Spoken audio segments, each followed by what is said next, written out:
Great.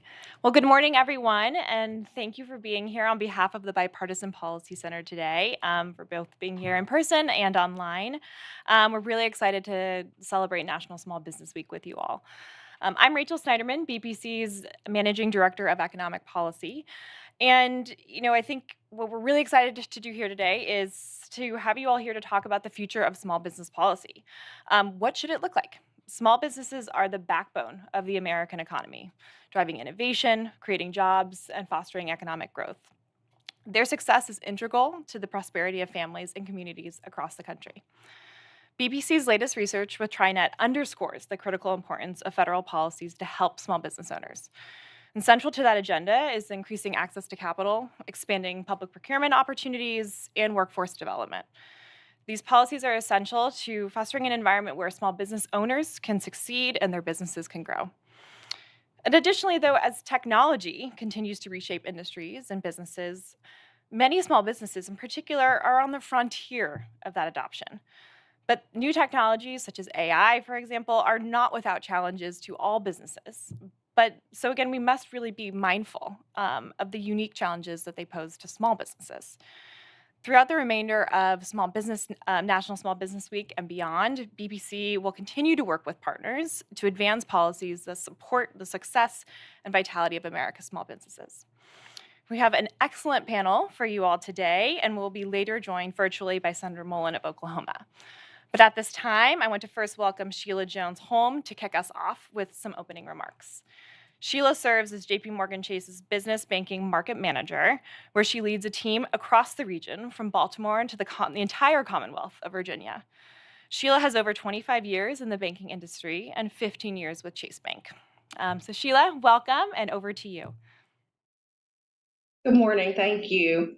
I am Sheila Jones-Holm. I serve as JP Morgan Chase Business Market Manager for the Greater Washington region.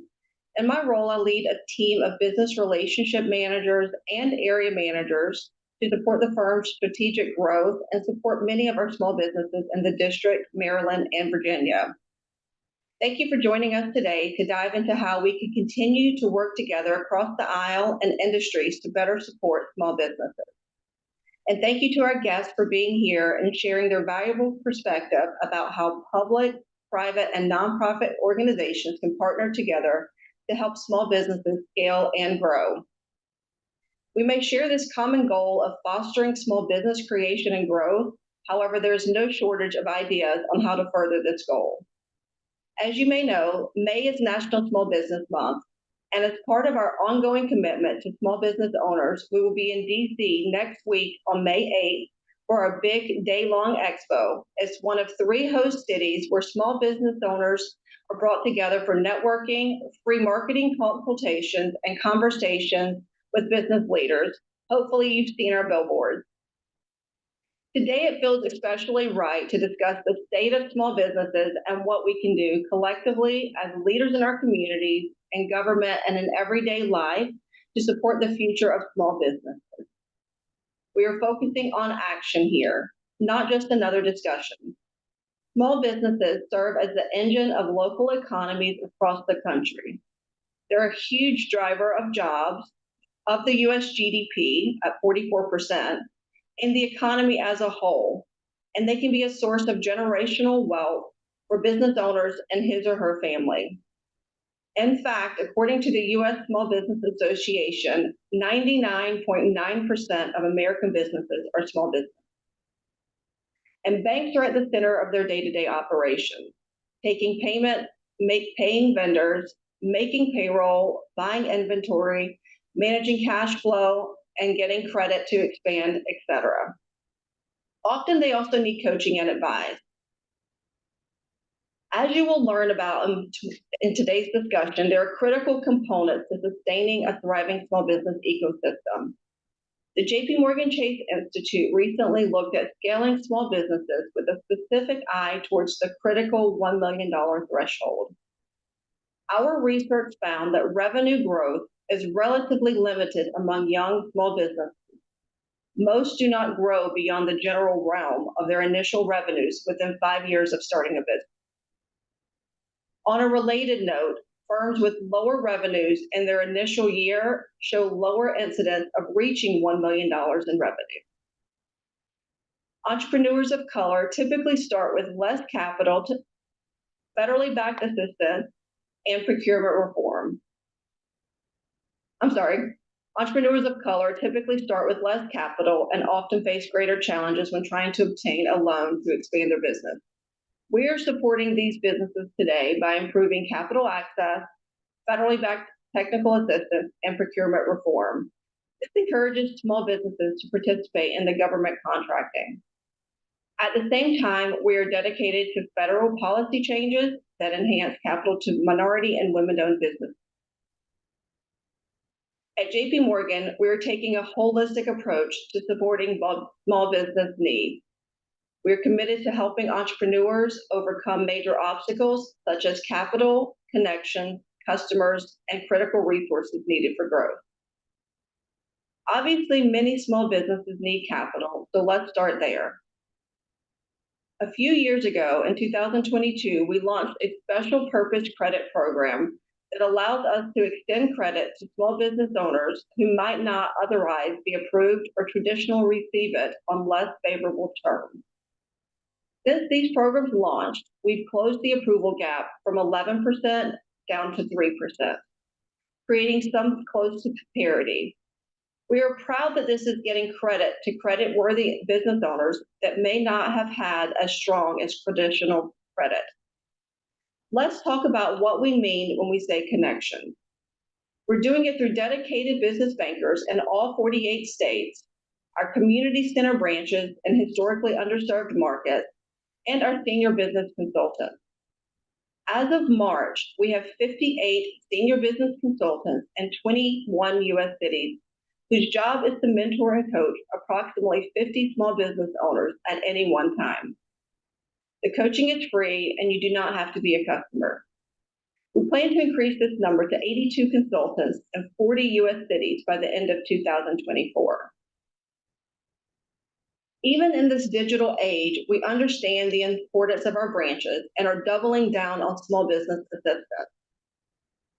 Lastly, customers are another critical leg of the stool. We have made significant commitment to increasing the diversity of our own suppliers. JP Morgan Chase aims to spend about $2 billion annually with diverse owned and managed companies. With our corporate responsibility partners, we are diving into innovative philanthropic solutions and actionable policy recommendations to help more underserved small businesses grow and prosper. And we partner with Ascend, a national program focused on helping small businesses grow and succeed. 89% of participating small businesses are owned by people of color. These are just some of the many ways that we're leveraging everything that JP Morgan Chase has to offer to drive equity and help more small business owners survive and thrive. We are proud of the progress that we have made by working together, but we also know that there is much more that can and should be done. We know that there's no silver bullet solution to supporting small businesses. Credit alone is not the answer. Education alone is not the answer. To make sustainable progress, we need strong engagement and collaboration among public, private, and nonprofit sectors to identify actionable solutions, which is why today's discussion is so important. We have a full lineup, so let's get to it. Now I'd like to turn it over to the BPC team in the room for a discussion about how research and data-driven insights can help us further understand the needs of small business customers.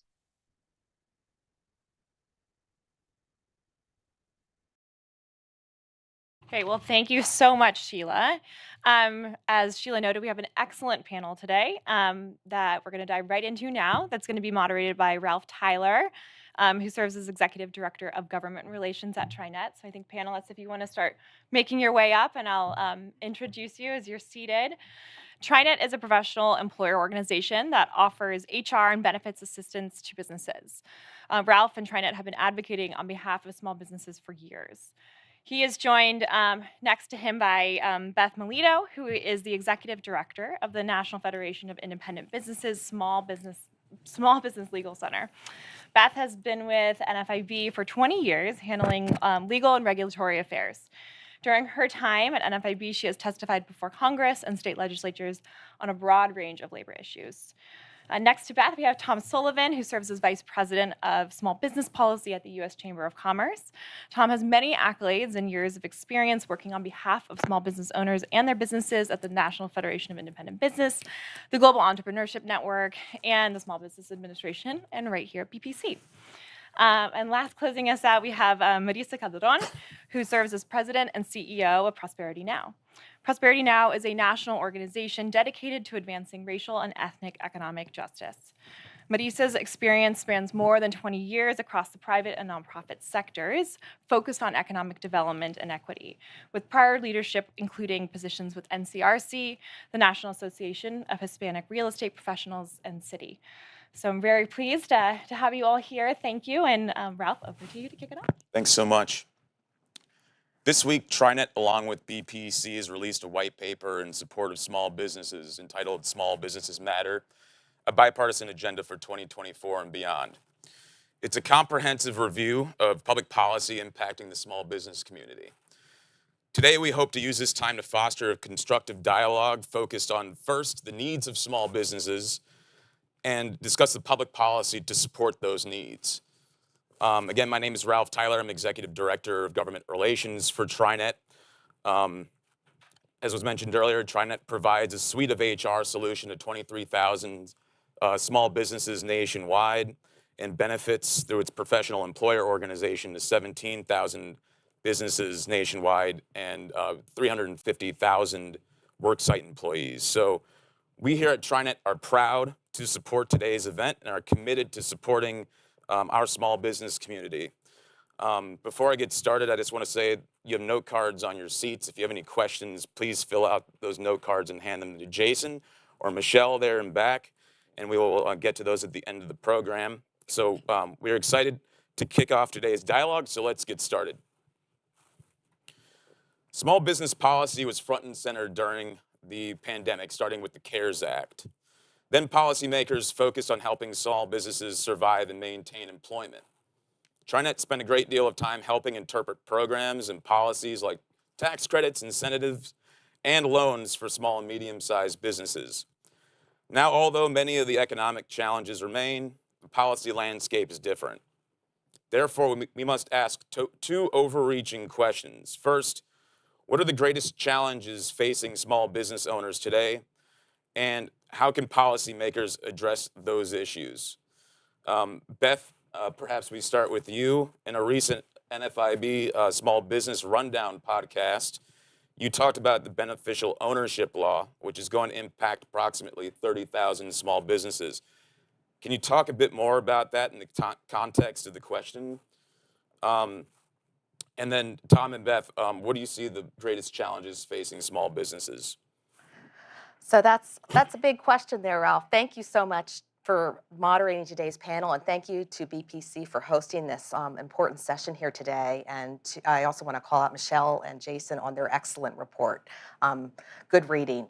So the Corporate Transparency Act, which imposed the beneficial ownership reporting requirement, and it actually is not 30,000, it's 30 million small businesses. This is, make no mistake, this is a reporting rule that took effect January 1 this year, and it is a small business reporting requirement. It applies to businesses with 20 or fewer employees, 5 million or less, and based in the US. So this is a US small business reporting requirement.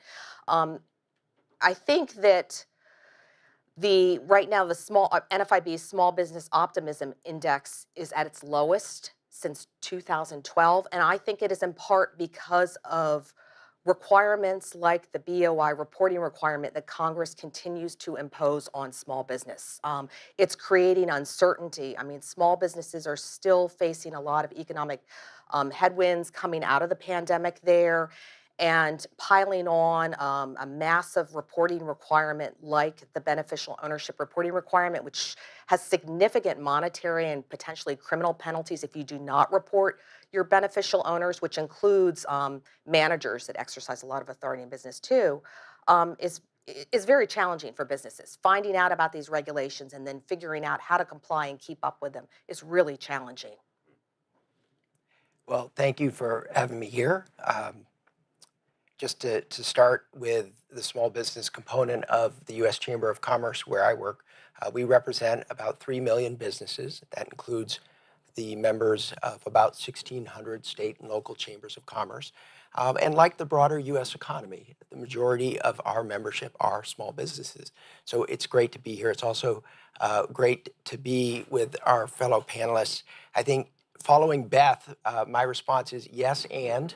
Um, we also survey our members and small businesses with our partner MetLife, and the most recent survey shows that inflation is absolutely the top concern of small business.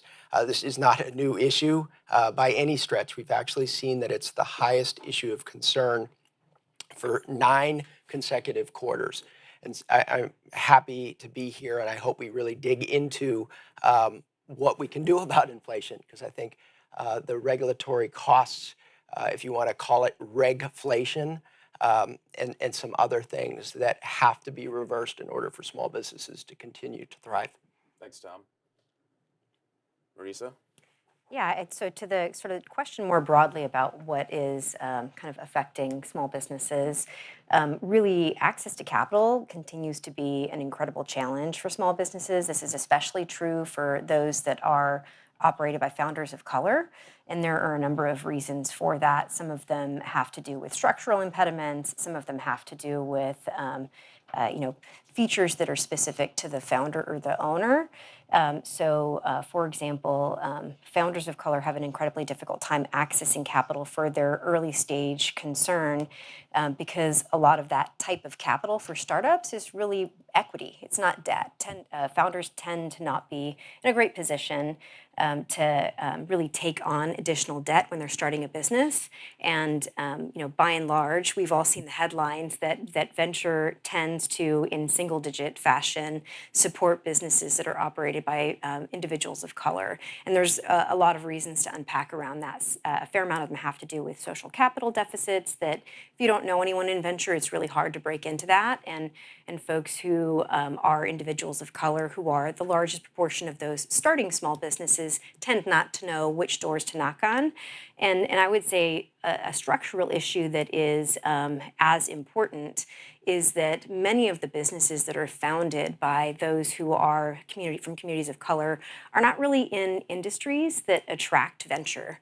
To really add on to that, to pile on, the way that the business is structured is materially not going to be able to attract venture. So most of them are not C corporations.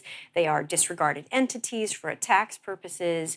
So it's really a series of difficulties if you unpeel it from a layered perspective, like an onion, as far as the structural issues and kind of the complexities of what's facing small businesses. Many of them really, capital is the biggest concern. I'm glad you all raised those issues. We're going to get a little bit deeper into them, I think, further along in the conversation.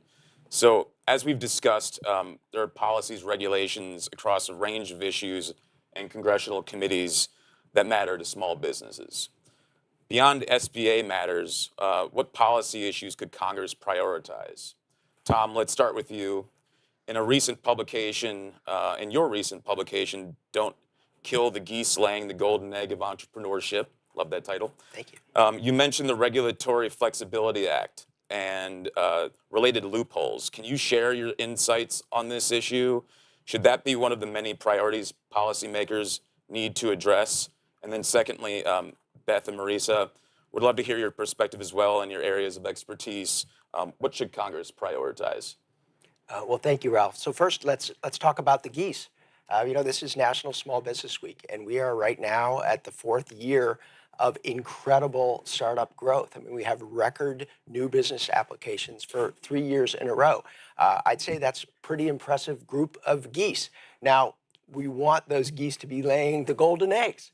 And one of the barriers to that is just this flood or tsunami of federal regulations. I think the last calculation done by a peer-reviewed group pegs the amount of regulatory compliance at about $3 trillion. Now, that's not necessarily the number that that I look at when it comes to small business. What I look at is what's the difference between a small business trying to figure out how to comply and their larger competitor. And what we found, that same study found, is that the cost per employee for a small business under 50 employees is $12,800 per year per employee. Now, that figure by itself isn't as important as how it compares to the large business competitor. The cost borne by small business is 20% higher for small businesses. And we've got to level that. One way to do that is through transparency. I mean, in this town, a lot of folks have used the expression that, sunlight is the greatest disinfectant. And the Regulatory Flexibility Act that you mentioned is intended for agencies to be sensitive to that disproportionate impact on federal rules and look for ways to meet the objectives of the law, like cleaner air, more financial security, more security at the border. These worthwhile regulatory goals have to be done with sensitivity to small business. And it's not working the way it should. And when I talk about transparency, I'll give you for instance. Right now, there are capital requirements for banks that are being proposed called Basel III. And in this proposal, there's analysis of how this will affect bankers and lenders.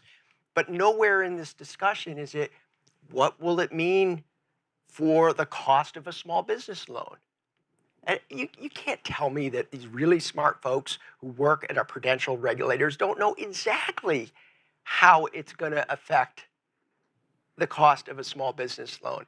Until that's transparent, you're not going to have the discussion with small business owners to say, look, we recognize your need for more capital reserves. Let's figure out a way to do it without raising the cost of a small business loan. There is legislation introduced in the Senate by Senator Joni Ernst and legislation that just passed the House Judiciary Committee, sponsored by Congressman Finstad, bipartisan legislation, I should add, also sponsored by Representative Caravello from Colorado. This would bring that type of transparency as an amendment to the Reg Flex Act to take care of the situation that I just referenced. Marisa, would you like to go next? Yeah, thank you. So there are a number of bills that are both in the House and the Senate right now that are stalled for a variety of reasons. So I would say from a general perspective, finding a pragmatic approach to address some of what has already been proposed and to find some common ground to make legislation move forward, that would be a great place to start. And then, in terms of sort of the ecosystem writ large, entrepreneurs that we're talking about from a small business perspective, the lion's share of small businesses in the country are small, and many of them are not scaled, and they don't get their capital from big banks because they're just outside of the the lens and the purview of many big banks. And so instead, they're served by entrepreneurs serving organizations like ours, like community development financial institutions. And those CDFIs, many of those are also small businesses. So really prioritizing support and capacity and resources for the entrepreneur serving organizations and ensuring that they have access to capital themselves to deploy to small businesses would be incredibly helpful. A recent series of examples includes things like the State Small Business Credit Initiative that was revived under this administration. So that is a really great example of a piece of legislation that was incredibly helpful. The recent series of announcements around the greenhouse gas reduction capital, that also will put money in the hands of entrepreneur serving organizations like CDFIs. So, really trying to accomplish a couple of goals at one time and ensuring that there's capital for small businesses as well as for those that are serving them. That's great. If you don't mind, we'll jump to the next question since we're short on time. Marisa, we're going to move on to the topic of access to capital since it's so important to small businesses and entrepreneurs. So Marisa, I'd like to start with you on this next question. In TriNet's white paper, we've identified substantial gaps between historically underrepresented groups receiving capital through various types of funding programs. We highlighted that participating lenders issued $27 billion in credit to small businesses through the 7A program. That's a $2 billion increase from the previous year. So that is an improvement. Black, Hispanic, and women-owned small businesses received greater shares of 7A loans in FY23 compared to FY22, yet lag behind their white and male counterparts. So you've spent much of your career advocating for equitable access for historically underrepresented people. And as you embark on your new role leading Prosperity Now, what bipartisan policy reform could Congress enact that has the greatest impact on closing racial, gender, and geographical gaps? I wish there was a silver bullet. Would be the first thing I would say, and I would say that 7A is a really great example of some changes that were actually helpful to make that increase happen. With the 7A program, and this is incredibly wonky. There was some changes that allowed for more lenders under a community advantage program to be able to participate, and where the guidelines were actually restructured a little bit to allow, for example, for individuals who had justice impacted backgrounds to not be disallowed from accessing capital. We are a country where if you have served your time, you should be allowed to access opportunities so that you can have a self-determined future. So that's one really great element from that, as well as some of the sort of other guidelines with respect to how folks are credit qualified from a FICO perspective. So really examining some of the impediments that are more often identified and felt by communities of color, where there isn't actually increased risk. It's just that the individual utilizes credit differently, and they themselves are asset deficient. And that asset deficiency means that they don't have the 20% equity to be able to qualify for a small business loan with SBA backing, essentially. Addressing that nuance could be incredibly helpful. So like guarantee pools, that sort of thing could be incredibly helpful to access to capital. Ralph, could I add, because I think Marissa really identifies the need for common ground on different legislative opportunities. There are bills that seek to do this, to seek to get greater access to capital, especially for underserved and minorities. Two things that supported by the U.S. Chamber of Commerce. One is have a Minority Jobs Act. This is a bipartisan proposal. It would come out of the Securities and Exchange. The time is ripe for action on that legislation. And another is we need more minority-owned community banks. I mean, I think it's wonderful that we're expanding the pool of choices for entrepreneurs, as Marisa had explained. We also got to look at where are the majority of funding coming to small business owners.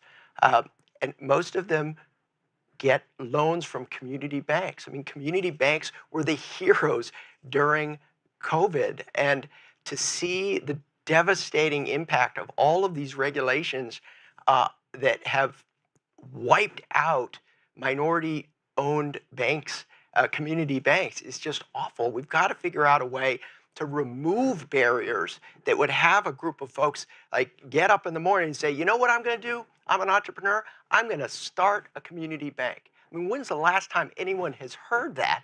That's a problem. Yeah. If I could jump in there too, I will follow up on Tom. 2/3 of NFIB members, and NFIB represents about 300,000 small and independent businesses around the country too. About 2/3 of our members in a banking poll from 2023 bank with a small regional or local bank. And then about 15% are with medium-sized bank and 15% with large banks too. So to Tom's point too, I mean, small community banks are where most small businesses are receiving right now their financing and their financing needs too. And if I could go back to your earlier question too, because I didn't get in on that, and I want to get in on that too, because this pertains to financing of small businesses. One thing that Congress could do that would help small businesses survive and grow too is to pass the Main Street Tax Certainty Acts. And this would make permanent the 20% small business tax deduction that came about from the Tax Cuts and Jobs Act before the pandemic. This tax deduction, which allows pass-through small businesses, about 9 out of 10 small businesses took advantage of this 20% tax deduction of qualified business income. So it's very important for small businesses. It will expire in 2025 unless Congress passes this Main Street Tax Certainty Act. And we're getting to that question next. And Okay. Yes. Yeah. Thank Thank you. Expand on that a bit more.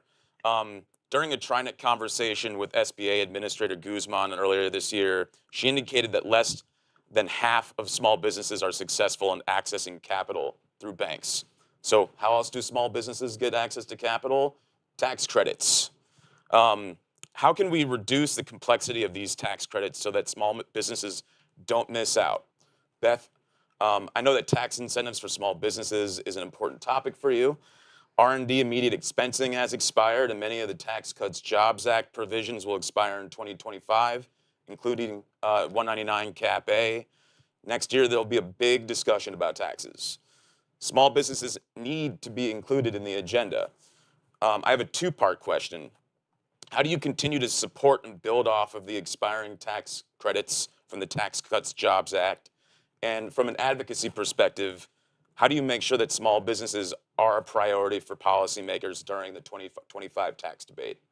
That's a great question. And I will say that we are making the tax debate part of the 2024 election discussion, I would say, over at NFIB too. We are raising awareness with, folks in Congress, with our members too, with small business owners, emphasizing the importance of the 20% tax deduction, that line 199A, because many small business owners don't file their own taxes. They have their accountant do it. So, it's also raising awareness with the CPA community. So some small business owners may not even be aware that they are actually taking advantage of this deduction too. Raising awareness about the importance of this tax deduction is huge, and that conversation needs to start this year in 2024. We cannot wait until 2025, because what we hear from our members too is we cannot just have an extension of this. They want permanency, because so much is uncertain in a small business. So they're looking for permanency when it comes to any sort of tax credit and tax deductions like that. And Tom, you might want to add on to the R&D question. Yeah, well, I mean, I'll triple down on the need for certainty, and that expands beyond the tax code into the regulatory world. But nothing could be more true when it comes to small business. I was lucky to be with 5 of our top small business owners yesterday, and one of them was asked about the R&D mess that we're in right now. And you want to talk about a crazy situation where for 40 years they've been able to immediately deduct R&D expenses. And here's the United States having a bipartisan agreement for close to 3 years that this should be extended. An enormous vote out of the House of Representatives, and it stalled the Senate. The Senate has to pass this. The president has already indicated a willingness to sign it into law. And the importance is because of the certainty and what happens when you give small businesses that certainty in the economy. Is when a small business owner is able to save on their taxes, they reinvest the money back into their business. They don't put it away in some Cayman Island checking account. They reinvest it. They provide benefits. They hire additional employees. They figure out what the heck artificial intelligence means. All of these things that are needed to build communities, build small businesses, are put on hold when bipartisan solutions are stalled like they are right now with R&D. And the small business owners in particular rely on the R&D tax credit, and there is that opportunity to provide certainty immediately, not wait till at the end of 2025, but now, so that small business owners can take advantage of it, and most importantly, reinvest those savings into growing their businesses. And I would just add from a tax perspective, because that's kind of the foundation of our wheelhouse, and folks know us for VITA, volunteer income tax preparation. Many micro entrepreneurs, and there's a disproportionate percentage of folks who are of color and from under-resourced communities have micro businesses. They don't have the resources necessarily to know how to navigate a very complex tax code. And so they rely on entrepreneur-serving organizations like women's business centers, small business development centers, CDFIs, to help them navigate that. So ensuring that infrastructure has the resources to help them navigate a space where if they had high resources themselves, they would hire a CPA. They would know how to navigate that. So small business owners who have resources utilize those kinds of spaces, but they just use their own funds to do it rather than an ecosystem that helps them navigate it. That's great. Tom, I'm so happy that you brought up AI and investment in artificial intelligence and the potential for AI to support small business. The digitalization of small businesses processes is increasingly important. At TriNet, we're focused on creating and investing in AI-powered digital tools that help our small business clients. We have a product called Healthy that's helping our customers elect benefits. And just yesterday, or 2 days ago, our chief technology officer participated in a National Small Business Week event where he noted that in a recent TriNet survey, 32% of small business respondents have successfully implemented AI in their operations today.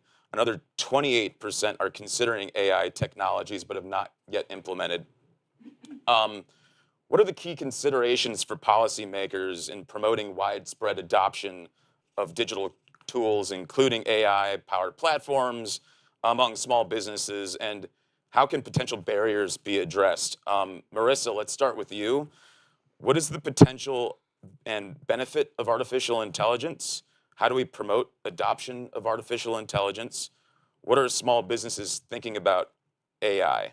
And Yeah. Tom and Beth, I'm interested in getting your take as well. I think AI has the potential to be a great equalizer, especially for small businesses, because of its ability to help you scale in ways that you just couldn't do absent that. So I think that's the underlying message here. So it doesn't have to be a boogeyman. And so really, the lens that we look at it through and the potential for the other sort of impact is really from an AI perspective when you, in financial services, in utilizing that to credit qualify people or to find different ways to extend credit. Being intentional and ensuring that there isn't algorithmic bias that is introduced to the process, that's a space that is incredibly important from a capital perspective.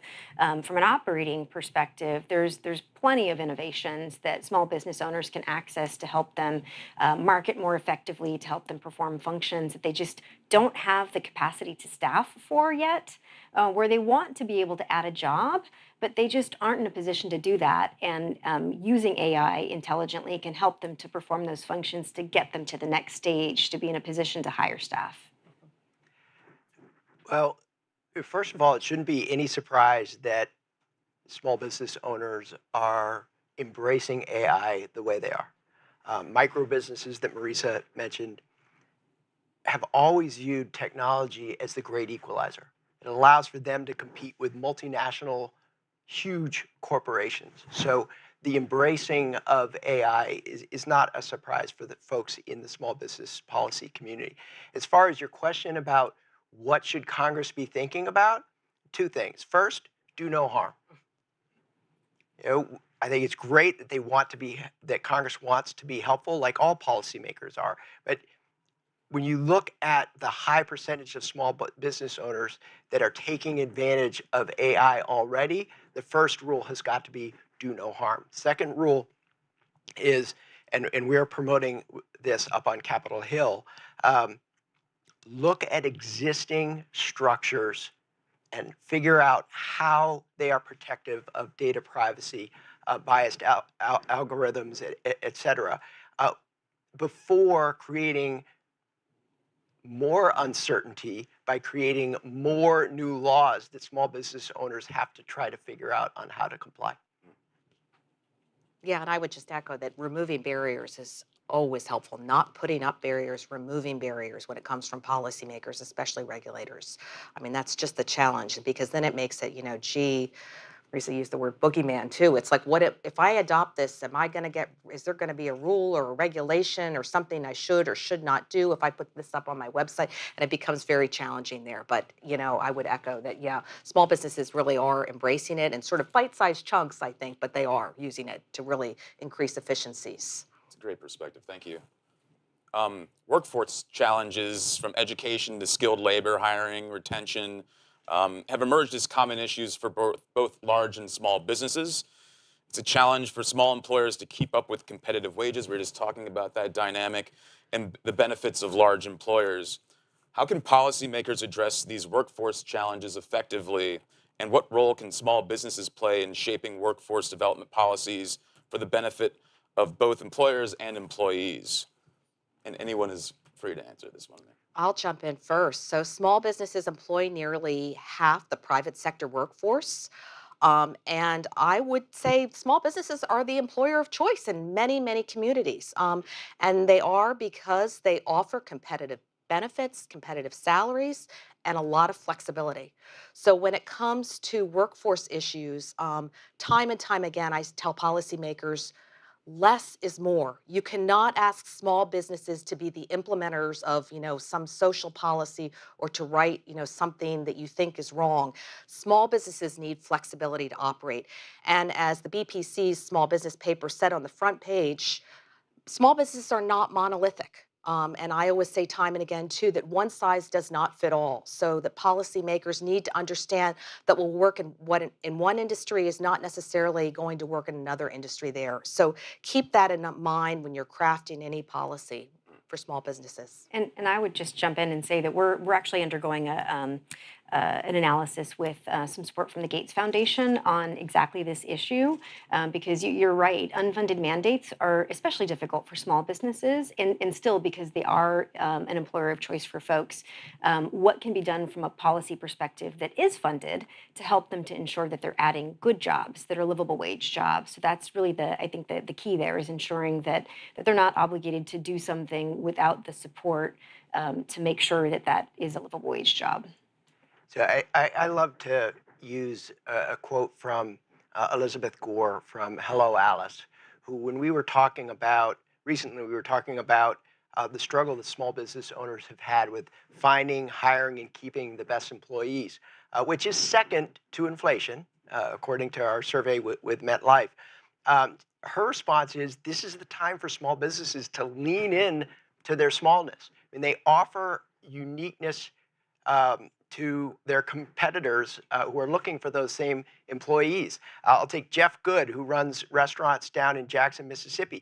Instead of taking a drink order for the customers, he hands the parents who are out for a meal job applications saying, hey, if your kid wants to work here, I'm going to treat them well. They're going to learn things, and I give them great wages. That's leaning into smallness at a small restaurant in Jackson, Mississippi, and I think now's the time to do it.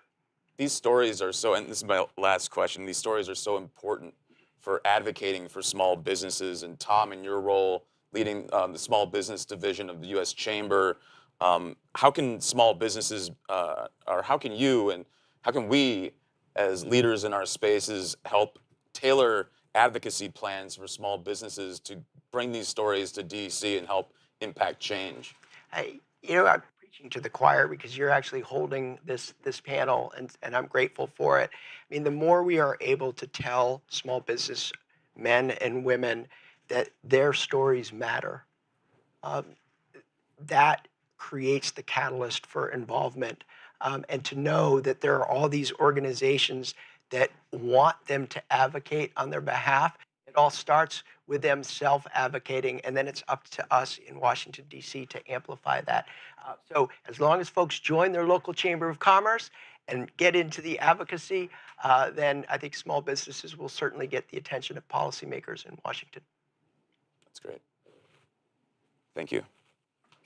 Excellent. Well, thank you to our wonderful panelists and to Ralph for moderating that. Let's give him a round of applause, please.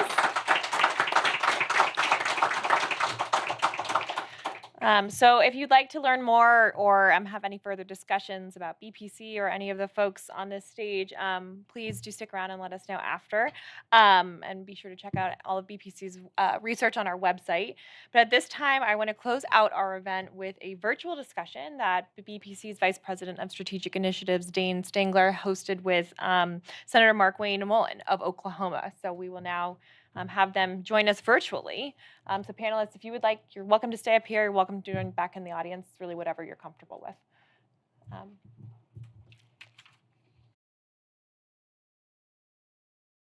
I'm delighted to be joined today by Senator Mark Wayne Mullen from Oklahoma. Senator, thanks for taking the time.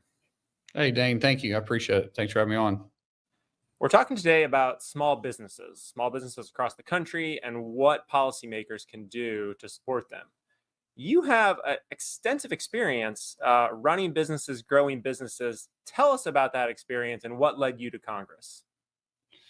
Well, that's a big question. So let me back up to what we live our life by, and this is something I've run our companies by, and I've run my family by. The same way as I have this saying: you're never going to change anything you're willing to tolerate.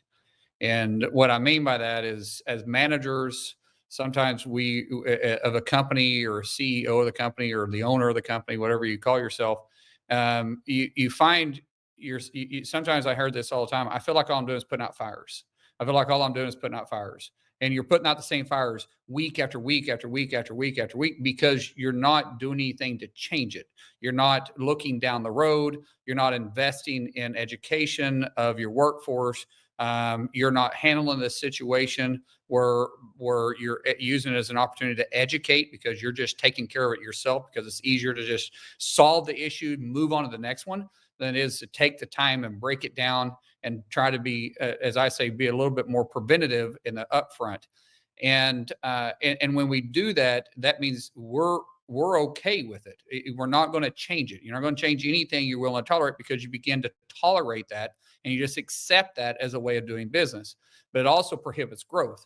So back that up. What started with me is I was in college wrestling. My wife at the time, who was not my wife, she was cheering. My dad and I have a phenomenal relationship. I'm the youngest of seven, and we worked. That's what we did around the farm. We worked all the time. My dad, to help offset some of the expenses on the farm, he started a small plumbing business, and the business, it grew a little bit, and then it kind of came down. And my dad got sick, and he wasn't able to run it like he wanted to, and the company took on a lot of debt. I was in college at the time, and things just happened where my dad, he needed some help. I had just got injured, and I thought, well, I can come back and help him for a little bit. That was it. I was just going to help him for a little bit, and then I was going to go back to college. And a little bit turned into a lifetime, I guess, because about 8 months, 9 months later, after that decision, it was 9 months. It was the Tuesday after Labor Day. At that point, I was married, because I decided to go ahead and get married, since my wife and I were both down. I was 19 years old. She was 18 years old at the time. Not something I would suggest doing, but it's worked out great for us, because we're still married 26 years later. And, but he came to me and said, I'm done. His nerves was getting the best of him. We knew he had health issues. We just wasn't for sure what his health issues was at that point. We do now.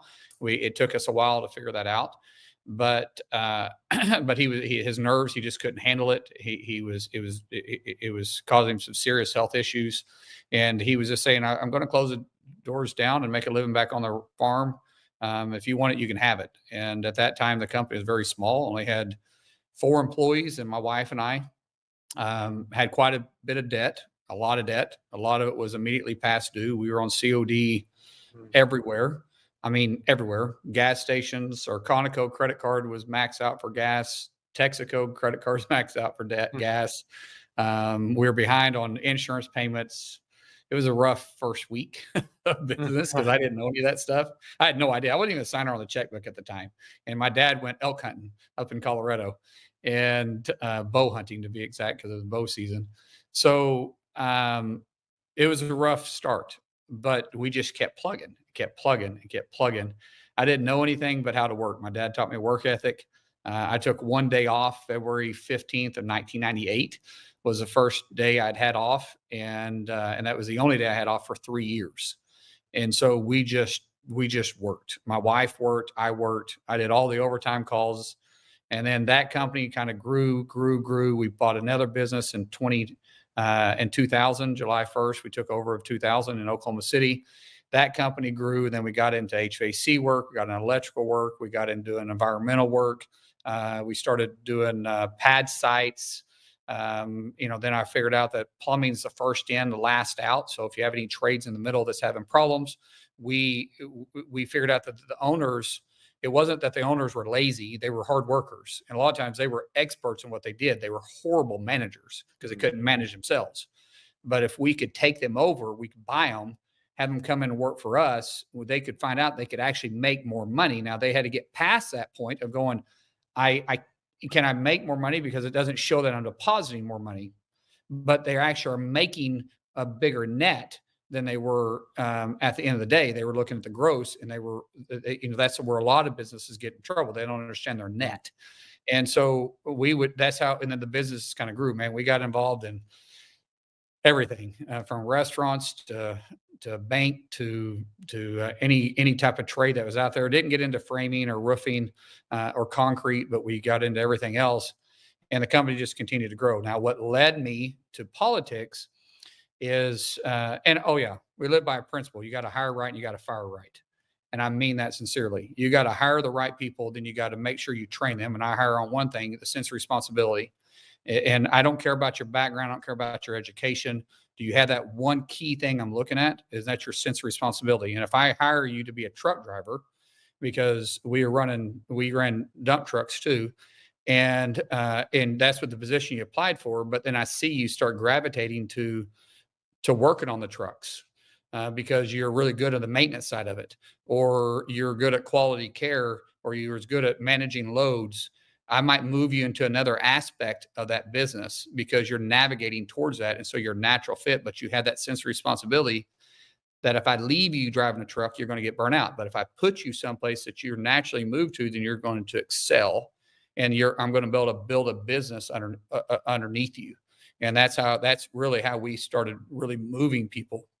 But we go back to what I said is you're never going to change anything you're willing to tolerate. So Dane, what happened to us in April 2011, we had a company that was called Mull Environmental. It still exists, but it's not the same footprint. And what we did, we could treat water.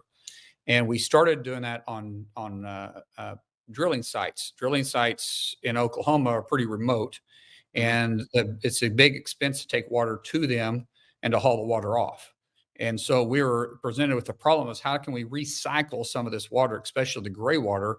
And we had already done this with a casino on tribal land. And we thought, well, let's see if this will work on a portable system.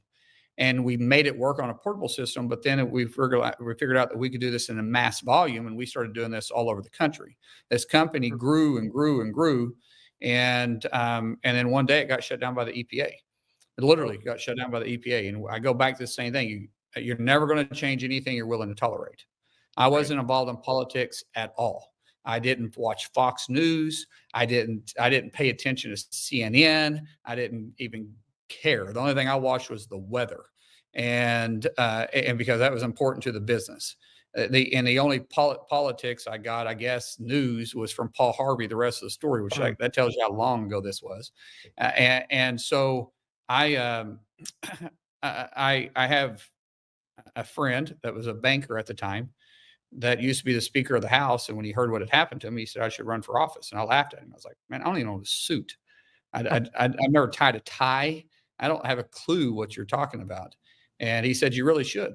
And that's how it all started. 6 months later, I was in my first political event I went to. I stood up and said I was running for Congress. And now and now I'm the senator from Oklahoma. So not really your typical political story, right? Thank you for that background. Our audience came here today for insights on small business policy, but they've now been treated to a bonus management insights from you. You're not going to change something if you're willing to tolerate it and hire right, fire right. So we're getting bonus insights. But that's what led me to politics. I mean, sure. I didn't aspire to be in politics. Politics became my biggest issue. It wasn't my ability to hire right. It wasn't my ability to manage right. It wasn't my ability to finance right. It was some faceless bureaucrat in Washington, D.C. that made a change to a rule under the Clean Water Act in the EPA that put a business that was a very successful business that was operating all over the country. And it cost my wife and I well into 7 figures because we self-financed it. Because once I got out of debt, I never went back into debt. I don't carry debt. Once you get out of a load of debt like I had, like my wife and I inherited, once you get out underneath that, you never want to feel that pressure again because you can sleep better. So we had self-financed it. But if I was a normal business owner that was starting up a company and I was new and I had found a niche and I was doing it correctly and I had financed my house and put a personal guarantor on all these notes, it would have financially wrecked me. Yeah. Right. And that would have happened to 95% of the business owners out there. Would have Right. financially wrecked them, and it wasn't their fault. It was this faceless bureaucrat in Washington D.C. that caused it. And so that's what my frustration was. And I remember the day that I decided to run for office too, Dane. I was sitting in my conference room. At that time, my boys went to work with me every day because their school was just 3 blocks from my office. And every day I would go by McDonald's and get them breakfast. And they ordered the same thing every time. It's kind of cool because all the little ladies in there knew them. And they were eating breakfast. And I was going to have to call that day to make a decision if I was going to run or not. And I thought, how can I not? If we live by, you're never going to change anything you're willing to tolerate, then how can I not run? And that's worst financial decision I ever made in my life, running for politics, but here I am. Well, Senator, you have a terrific entrepreneurial story. Thanks for telling us that. As you alluded to, not every business owner, has the same experience. As you alluded to, a decision like that from a regulatory agency could have financially ruined many business owners. I want to ask you about how do you see small businesses doing today in Oklahoma? When you go back home, what are you hearing from business owners around the state? Workforce is a huge issue. We can't grow a business by recycling employees. And what I mean by that is you always get a job report out. The job market grew by 350,000. It did not grow by 350,000. You recycled 350,000. That means all I did is I hired somebody that's job hunting for 50 cents an hour or more, or whatever it is, right? I'm just making a number here. But so that means there's probably that same amount of job openings because that person left another job to go to a new startup job. And a new startup job is what they're counting as 350,000 jobs created. And that startup job is just giving them a little bit more money because they have no base. So they have to hire their base. So they got to buy into the market. So that without the workforce, we're unable to even grow our economy, much less our business. So it leaves you 2 choices as a business owner, which is we're in this mode. We buy companies. I'm buying companies because I don't need their brand. I'm buying companies because I need their employees. Mm-hmm. And now I'll keep their brand because their brand has value, but it creates my workforce because I'm taking out a competitor. So I'm consolidating the industry. I'm taking out a competitor so that my company can grow with their workforce. Well, that's not a way to grow the economy because I'm not growing the other company too. I'm just buying a workforce. Right. So the biggest challenge we're having with business owners is that workforce development. We no longer have, and I'm heavy in trades. So trades is what our business, that's what our bread and butter. That's what we cut our teeth in is trades. I went to work at 16 years old hauling sheetrock. I mean, I literally was making $350 a week. I thought that was great money, hauling sheetrock, being paid by the foot. I had my license as a plumber by the time I was 19 because I got my apprenticeship when I was 16, and I was making adult wages at 19 years old. I was self-employed a couple months later. I was ready to work. I was in the workforce, ready to work when I graduated high school. Yeah. We don't do that today. We don't have a workforce that is ready to go to work. We have a workforce that is just beginning the experience of work and at 18, 19, 20, 21 years old. And so we have to change what we're doing. Is trade schools aren't just good enough. You don't just start a trade school when you graduate high school. Now you're not going to be ready to go into the workforce until you're 20 years old. We need to start having work development for trades, especially for when you enter your freshman year. You should start introducing individuals to it. They don't understand as a plumber and a plumber in Oklahoma. Now, wages are different. In Massachusetts, Washington, D.C., or L.A., the wages are different. But I'm just saying in Oklahoma, my plumbers can easily make $120,000 plus a year. I mean, you're going to work for it, but you can easily make 120,000 plus a year. My HVAC and my electricians, they're less than that, but plumbing is the highest paid trade. Now my plumbing and my electricians and HVAC guys, they're making really good money too. They're making close to six figures the same. That's in the top 1% in the state of Oklahoma. Sure. I mean, these are trades. At 20 years old, you can be making that kind of money. And we're not teaching our kids this. We're not developing that workforce to be able to do that. And so that's the number one issue I deal with, bar none, across Oklahoma, is workforce development. Sure. No, I appreciate that. Thanks. Then that's certainly consistent with what we hear from others around the country. And, if you look at small business surveys, Senator, I know your time is precious, so I would just want to ask you one more question. We talked about your experience. We talked about small businesses in Oklahoma. I want to talk about your work in Washington, D.C. on behalf of all those business owners and others in Oklahoma. You serve on many different committees. You're on the Senate Help Committee and Armed Services and Environment and Public Works. You're here talking to the Bipartisan Policy Center. We're champions of bipartisanship, working across the aisle. Give us a sense of how you work with colleagues across the aisle and on those committees on behalf of business owners. Well, I say this all the time, right? We make decisions based on two things: the way we're raised and our life experiences. So start with that. I don't care if you're a Republican or you're a Democrat. I never hired anybody based on how you voted. I couldn't even legally can't ask that question, but I always hired the best person for the job.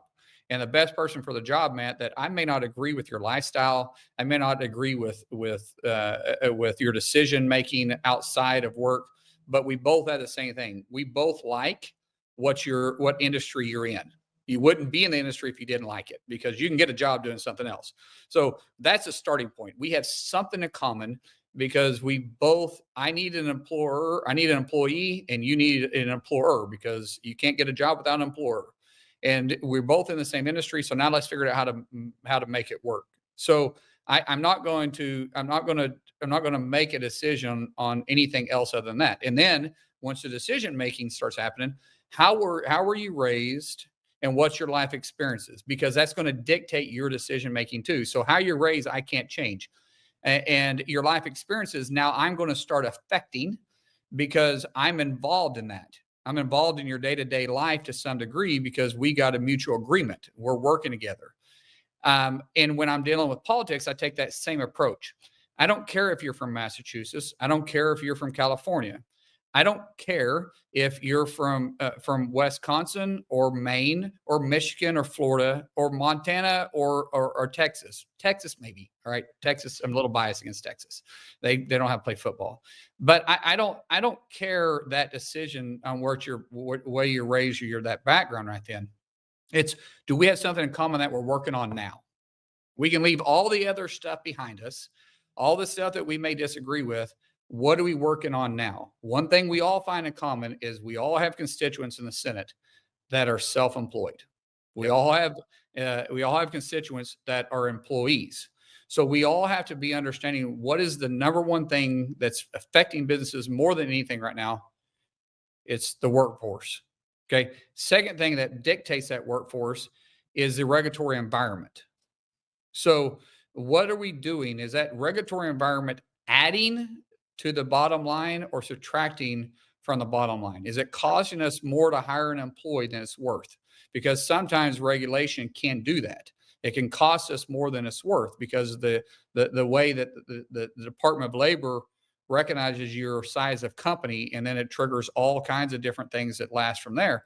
So what is prohibiting that? And then how can we work together? And so I find myself working across the aisle all the time on those cases, because I'm working on that problem, not all the other issues we disagree with.